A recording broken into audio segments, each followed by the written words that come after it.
my old Kentucky home. Good night. Weep no more, my lady. Oh, weep no more today. We will sing one song for my old Kentucky home, for my old Kentucky home far away.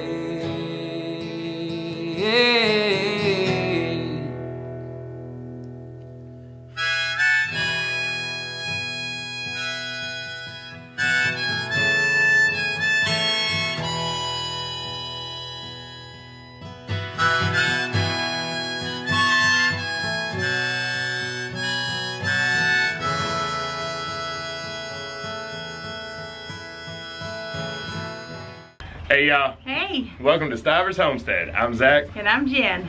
And today we want to tell you why you should get guineas on your homestead. So guineas are quickly becoming our favorite animal. The goats and the guineas are real close together.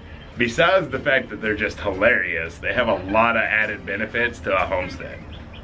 Yeah, so a lot of people talk negatively about them, and the main reason is because they're so annoying. Their sound is pretty annoying. It's become something that we're pretty used to, so we don't even hear it anymore. Honestly, it's not a big deal. And another thing I've heard people say is that they chase like dogs, small dogs and small kids. Here we don't have that issue because they are in the pen with the chickens and the goats. Oh, the goat just bit me. Ow. Apparently the goats want to really be in this video badly. If you want to talk about annoying, little bucklings and does, they get you. We can't be in here without them biting and pinching. Ow. Alright, back to the guineas, which is the purpose of this video. So before we move too far off past their sound, because that's like the main thing that people know about, is their annoying sound. So we're in the pen right now, as we speak. You haven't heard a guinea yet. So guineas, their biggest reason that they even produce that sound is when they fear danger or something's not right.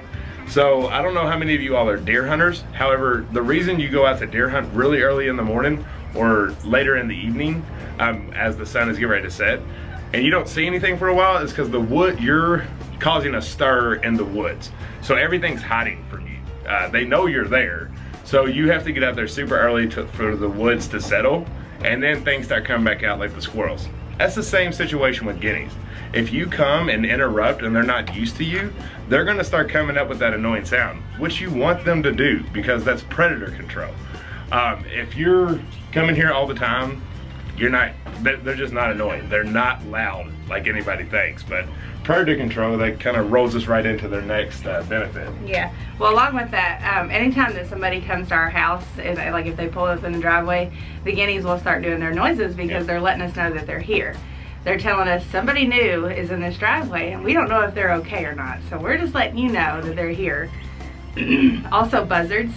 Yep. We have a lot of buzzards that fly over because we live next to a landfill. And every time they do and they get lower and lower, the guineas will start letting us know that these buzzards are starting to encroach on their space, and they're, you know, telling us either do something.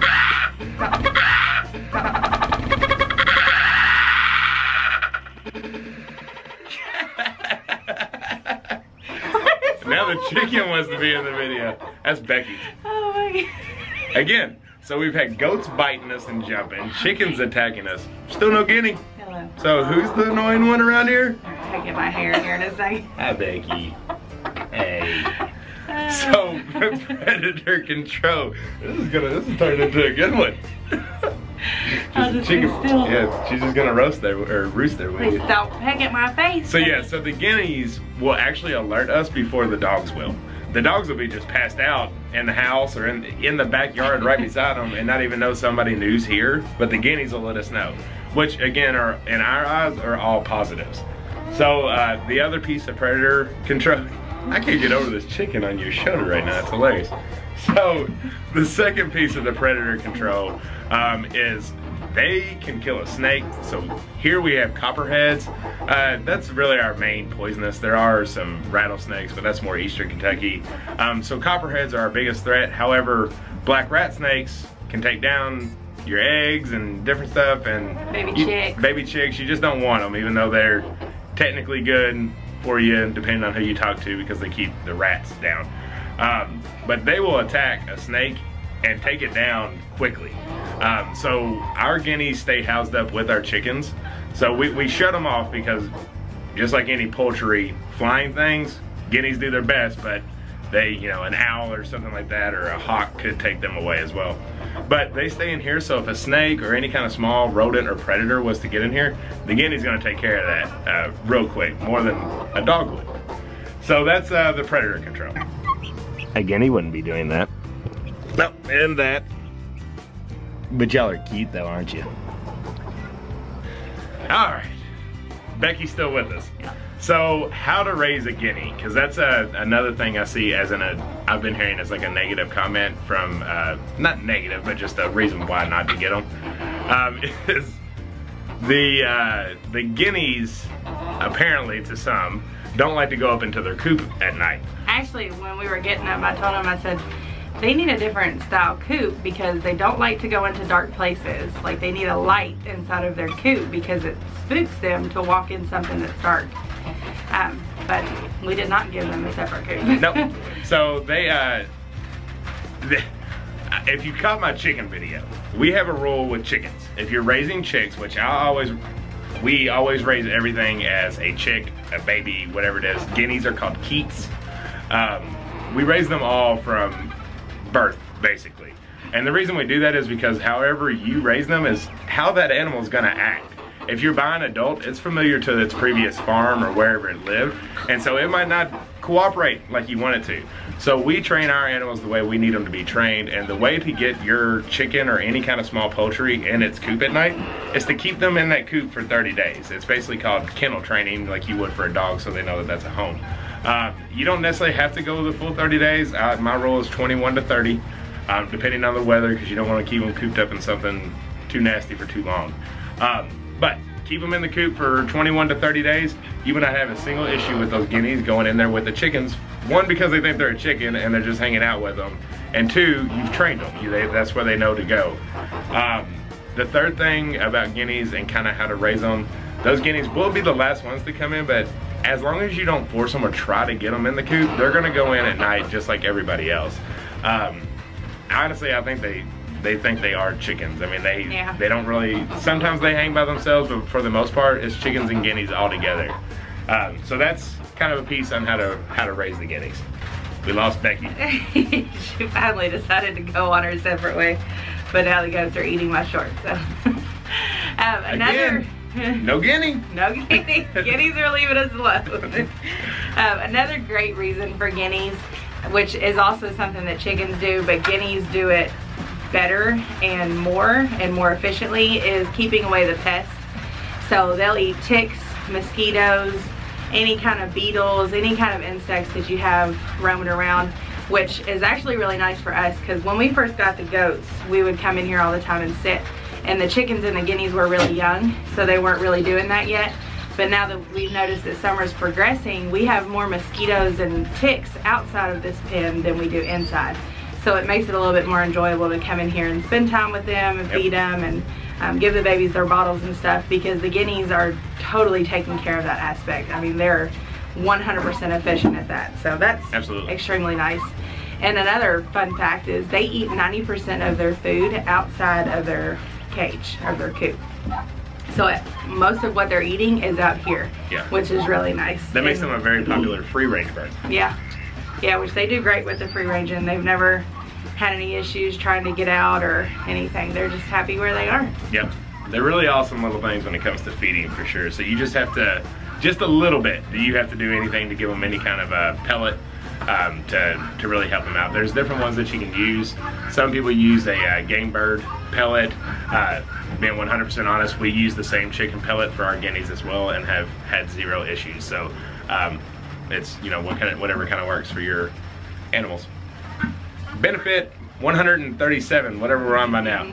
So guineas and gardens. A lot of people that you'll watch, they use their chickens to help till up their garden and do all that work, but they can't leave the chickens in their garden area when it starts producing fruit. We finally got one talking to us. I was hoping we get a little sound, but that's just one. So that's actually a lady. That's the sounds that they make. Yeah. The guys just do the really weird, like screaming at you kind of thing, but they do the chi-chi, chi-chi, chi-chi. Yeah. So what was I talking about? Oh yeah, the garden. So in the garden, guineas are really good to have in the garden while you're growing your plants and your fruit, because they will pick the bugs off your fruit, and for the most part, leave your tomatoes, leave everything alone. They're pretty graceful with how they're getting their little bugs off of everything. Very dainty. They are dainty, but they're fast. And they're ugly, but they're dainty. They have a weird beauty about them, though. I mean, she actually said it earlier. It almost looks like somebody dropped a paint can on their head, like a white paint can. So they're actually kind of beautiful in a weird way. But yeah, so the garden. They'll eat the little bugs off of it. Now you might get a little peck because they are so fast. I always think it's funny though, saying that if you can catch a chicken, then you're pretty fast. Yeah. It should be you can catch a guinea. Yeah, you're not gonna catch a guinea. They are so much faster than a chicken, and they're agile. They're crafty. They are. They can cut a corner real fast, unlike a chicken that's a little more chicken with its head cut off kind of style. So really fast, good for the garden. He just loves insects. Doesn't really want all your fruit that you have growing. That's so the that's guy. another one. That's the male. I think they're mad now because they want to get in their coop and we're standing in front of it. So see, they're only gonna start causing a ruckus if you're just doing something that's not making them happy, or a stranger is showing up. All right, the negatives. This list is much smaller than the benefits, but we gotta say it just because we don't want y'all to get and be like, man, them stivers lied to us. So what we got on the negative? So most people would say the biggest negative is their annoying sounds, and sometimes they act aggressive, but we don't have an issue with either of those. Because they were raised with our chickens and the goats, they don't have any aggressive tendencies, and we don't find their sound annoying. We find it beneficial, and it lets us know when something's here that's not supposed to be. Because we don't have a dog out here in the pen with the animals. We have Rusty, but he's not out here. Yeah. So he's not in the coop with all the other animals. And I promise you, these guineas, now the nighttime piece because you put them up, but if you just have chickens and you're putting everybody up in a coop, you won't need a dog because those guineas are going to take care of your problem throughout the day. Yeah. It's just the nighttime that you might have something to worry about if you have a bad coyote problem or something like that. But them guineas are going to handle it with the noise. So not a negative to us, maybe a negative to you if you're living in a subdivision with neighbors that might make it a problem. Yeah. And the last negative is sometimes they don't make the best mothers. They do lay eggs, and their eggs can be hatched. So the best thing to do is to put them in an incubator and hatch them just like you would a chicken egg. Now, I mean, you could always try it. You could leave them with their eggs, but most of the time they're probably going to abandon them. They just don't have the motherly instinct that chicken hens do. So you can put them in an incubator. They do take a little bit longer than regular hen eggs. They take about 28 days compared to 21 days. So about a week more. Yeah, no real big difference there, but that's about it for the negatives. Oh, I thought of another positive. See, they just keep flowing. I just thought of this one because it's not something that we use them for. We may in the future, but we just don't currently. They're really good meat birds. So they're a little bit bigger than a chicken, so you're gonna get a little bit more meat, and they grow super fast. Some people actually prefer raising meat guineas. Another one that's kind of hard to say 5 times fast. Some people prefer to raise meat guineas over meat chickens just because of their size and how quickly they grow. So if you're into meat birds, that may be something that you also look into there as another added benefit. Yeah. So now I think the goats are really wanting to be in this video, so we're gonna give y'all a few shots of them. Charlie. There's Charlie. So what video about our animals would be a complete video without the goats? Oh. Come here, Charlie. Elsa is just an attention little freak, and then here's my buddy. Chowie. Here's them. Where's that one behind me? Yep. There she is. Okay. Oh, so now y'all just all being all calm and everything now that you're on film? That's what they wanted. They just wanted to be on They video. wanted some revenge. Oh! Watch, let's see if she'll do it. Come on, Elsa. Get up there, Elsa. Come on. Come on. Come on. She's thinking about it. Oh, she's trying. Oh. There you go. That's where she likes to be. When we sit down and we feed the still bottle babies, this is where Elsa hangs out. And that's where he hangs out, about to poke me in the eyeball. Get out of there, Elsa. She's trying. Oh, I'm not sitting. Oh, God. That hurt.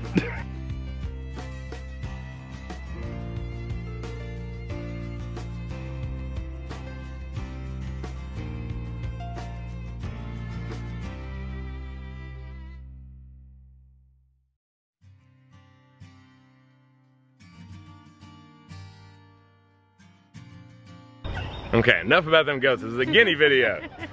So I hope you all have enjoyed this. I hope if you were on the fence on whether you should get them or not, or if you thought just absolutely not, we're not getting the guineas after everything we've heard, I hope this video has helped change your mind just a little bit. Outweigh the pros and cons. There are more pros than there are cons. 100%, and I promise you, you will not regret it. You don't get yourself so overbooked with the sound. It's not near as often and as bad as people think, and you get used to it pretty quick.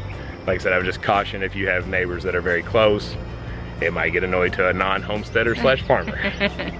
But what else we got? Anything else? That's it. All right, y'all. Well, I hope you enjoyed today. We'll talk to you on the next one. Some guineas. That's right.